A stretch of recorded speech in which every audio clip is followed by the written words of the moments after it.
drivers have been arrested in connection with the Konongo accident, which has claimed 13 lives on the spot. A toddler and a woman believed to be a police officer are still on admission at the Konongo Accident Government Hospital after the ghastly accident, which left 11 others injured. According to eyewitnesses, the accident occurred at about 10:50 p.m. on the main Kumasi-Accra road after a DAF truck carrying several bags of pepper rammed into the middle portion of a commercial bus at Konongo near Konongo. My colleague Ohiming Teria has been speaking with the police, and he had this interaction with Ezra Olai earlier on News Desk. To as far as the other end of the road here, and it's not been easy looking at the scene here. Yes, Israel, like I said earlier, this is the scene of the accident, and you could see several bags of fresh pepper spilled all over the place here. It is on the main Kumasi-Accra road. And a while ago, when I spoke to the MTTD commander, DSP Stephen Yabua, he did say that this area is noted for such accidents. Let me speak to you. Give us some details. How did this accident occur? When we arrived here, the information gathered was that an articulated truck was ahead of this cargo truck lying down, and he, because of the speed, he wanted to overtake and veered into the other lane and collided with the OA bus. That caused the accident. They were speeding and then the wrongly overtaken. That caused the accident. So how many people are involved? How many people were affected?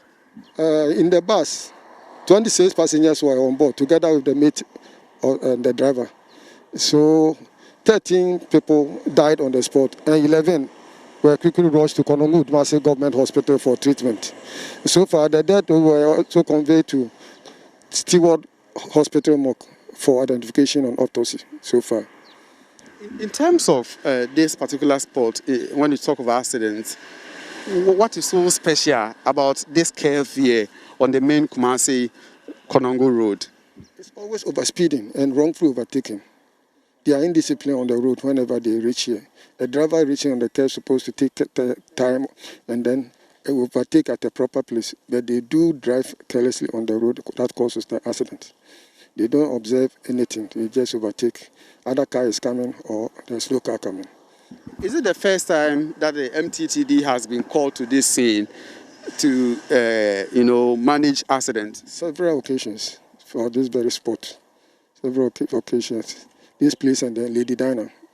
When go to Yakwe, that place too is as an accident prone. But this is where it usually occurs, having fatal records. How many times can you say in the last year or two have you heard this year we have had about 4. This year we had about 4 at this very place. All right, so Israel, that is the Konongo MTTD commander, DSP Stephen Yabua, giving us some information on the fact that this particular stretch is an accident-prone stretch. In the past 1 year, we recorded 4 accidents here. Let's get some information from the divisional commander, Chief Superintendent Shaibu. Chief, thanks for your time to speak to us. Okay. In terms of what we are witnessing, let me first get your reaction. How does it feel, for your division to be recording, this is what I call high-profile accidents on this stretch? Thank you for the opportunity. I think when you look at the stretch of the route, this is not a dual carriage. And we expect drivers to drive according to the rules of the road. When I say rules of the road, by going strictly according to the road markings. And if you look at where the accident occurred, it's a curve. It's a curve which does not expect a driver to overtake. But here we are, this very driver attempted to overtake, and then this is what we have seen. And if you look at the road, if you put your cameras on the road, you can see that the road markings too are no more. There are no road markings on the road. So there is the need for highway to look at it critically, because The road markings are there to tell the drivers at least what the road is. We want to urge drivers and appeal to drivers, whether it is day or night, they have to take their time when driving. If this driver had taken his time with a little bit patience, this is an avoidable accident. 13 people have perished.